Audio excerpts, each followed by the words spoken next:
So KP, why did you take the branded content IP route, and how did it help the brand? Well, with all the limitations that brands experience in the alcohol business, there are very limited options of engaging with your target audience, and conventionally most companies resort to either live events and end up sponsoring large events and so on and so forth. So I feel like consumers really aren't, I mean, they can see through stuff now. This whole product forward approach isn't really going to cut it anymore in today's day and age. People want to resonate with the brand, and people want to identify and see themselves in what they consume and it be a reflection of who they are. So I feel like the more you move towards humanizing what the product stands for and what's important to the brand, and giving it a tone of voice and giving it a face, I feel like that is going to be far more important going forward versus putting your product out there and telling the consumer how to drink it, when to drink it, and why to drink it. I think in this new age where short content or fast content is so much consumed, going the digital route was a natural, way for us, and that's when we started thinking about how can we create a content IP, more so a branded content IP. I feel like if the consumer sees it for all the reasons why it is special, and if consumers like how it's being packaged and how it's being proposed to them, I feel like it's a nice discovery for them. I feel like it's more important for them to naturally come towards it and become more of a pull brand, which will last a lot longer versus you putting it out there and shoving it in their face and telling them, this is what you gotta have and this is why you should drink it. I feel like it needs to move away from that, and it'll be a very organic, natural process of discovery. You'll retain your consumer base a lot longer that way, and it'll be more organic than forcing them, incentivizing them to drink. So the name of the IP is quite interesting. Where did that come from?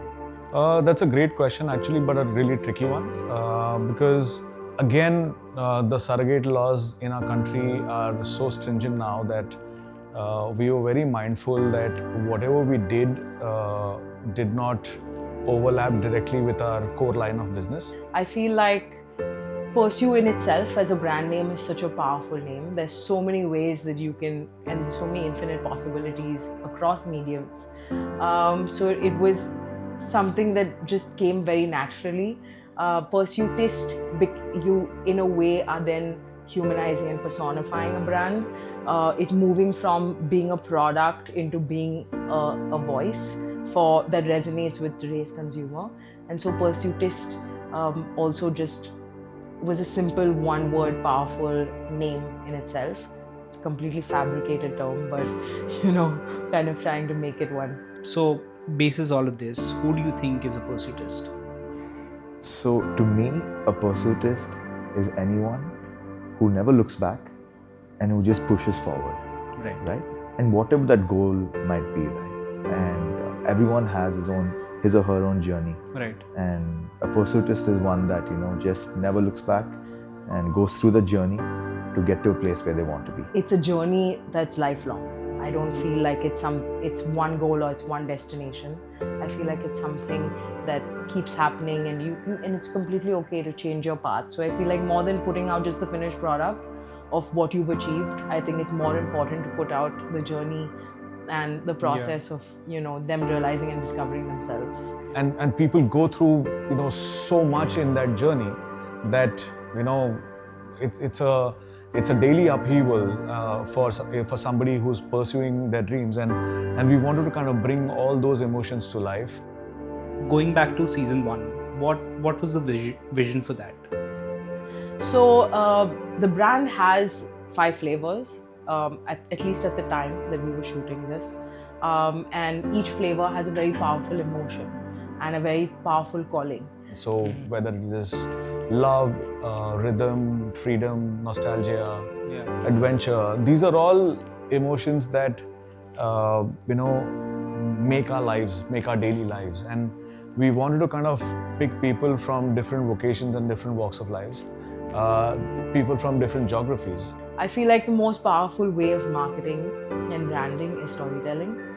Yeah. And if you were to kind of attach that to a person, to a story, to an achievement, to a path, it resonates so much more and it stays with you that much longer. So the whole idea with this was to bring those call to actions to life. I saw season 1 and it was great. How did you all pick the talent for season 1? So it wasn't only about the cool thing that they were doing. I feel like it was very important for them to be very individualistic in themselves, whether it's the way they look, whether it's the way they put themselves out there. Of course, it was very real. It was their authentic self. I felt like that authenticity was very important, which you could see through, whether it was when speaking to them or whether it was seeing what they put out there in terms of their work or even their personal life. I don't think that you can only see a person only for what they do. I feel like it's more important to also see who they are. More essentially, it was we were kind of looking for people who had already kind of been on that journey, right? And it was very easy for us to kind of go and pick somebody who's extremely successful. But people who are extremely successful, their stories are already told, right? In different shapes and forms. From season 1, which film stayed with you the most? Which was your favorite out of the 5? It's hard to say one is better than the other. But personally, I think Pursue Freedom slightly edged the others out. Again, that's just my personal opinion. Yeah. I just loved how, he would go through emotional pain, physical pain, get back on his feet, and that injury looked pretty bad. Yeah. And you would still keep pushing forward. I would say the single message that stayed with me rather, is what we at Pursue are all about, which is to pursue a place where dreams come true. Right. And each and every one of those 5 guys, right, pursued a place where their dreams could come true. I'm going to have to be a little partial to one, which is the first one I actually saw, which was Sushir's, which was Pursue Love. Yeah. And I mean, to be honest, the second I saw it, it was the first cut.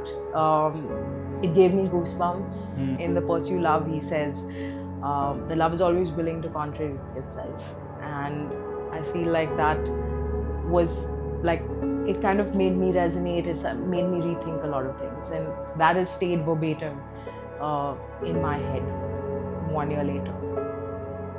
I think nostalgia. Noor's story stands out more amongst the others simply because,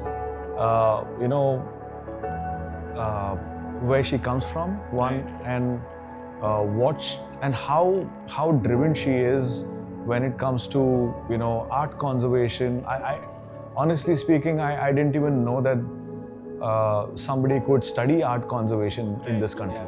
Yeah, but I mean, she's finished her PhD in art conservation, and she's the women's ice hockey team captain and goalkeeper. And a very interesting quote that Noor says in that film is that when nostalgia for her or art conservation for her is about you pass this on from one generation to the other. So it's not just the land that you pass on, it's also the soul of the land that you want to pass on, right? Yeah. And that really kind of, even now, it's giving me goosebump moments. So I think it was really, really inspiring for me. With the IP growing and season 2 coming up, how has the project been growing in ambition, format, and scope?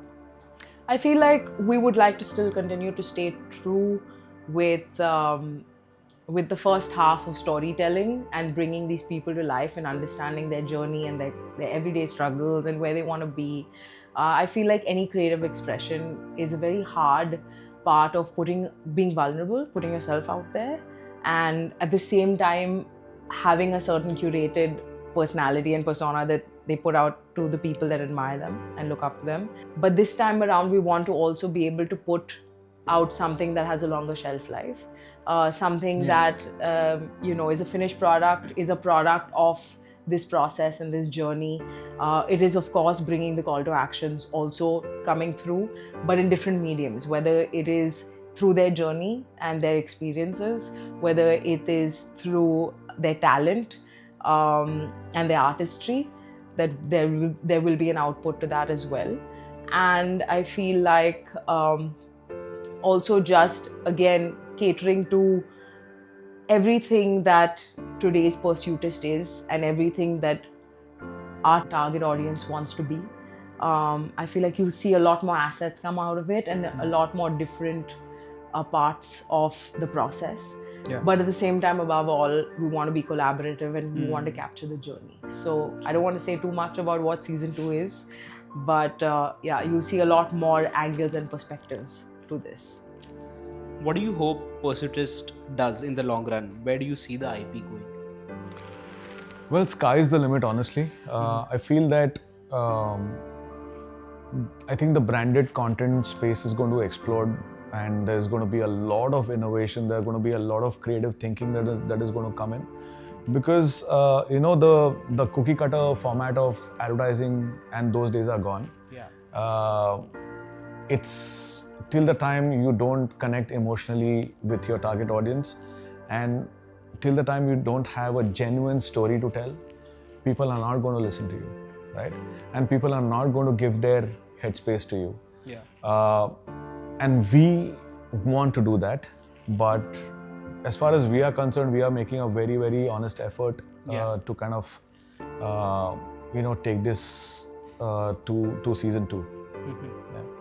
Also, how did it feel when you saw it all come to life at the launch event, at the screening event?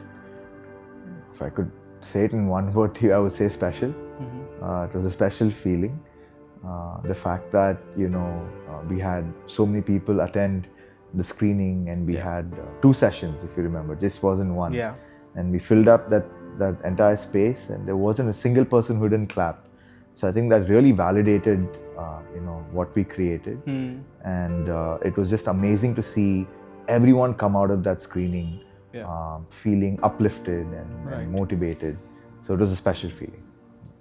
In your opinion, how has the IP, the Pursuetist, impacted the brand? Look, I think we had thousands of viewers. I would say tens and thousands of viewers going by viewership. There wasn't a single person who had a subdued response, right? Everyone had something to take away from that. Forget the people who were there with us at the events and all of that. Correct. We're talking about people who, were not there with us but still watch it on YouTube and Instagram, so on and so forth. And you get messages, you get calls, and it's just amazing to see how it also left a mark with them and how it inspired them. Like how sometimes, I end up watching these films over and over again just to, feel inspired for the day, just to make me happy. And it's so nice when you see others do the same thing and how they get excited whenever, we're going to put out something new out there. Yeah. Only because, it just leaves you feeling special, and it strikes a bit of an emotional connect with the viewers.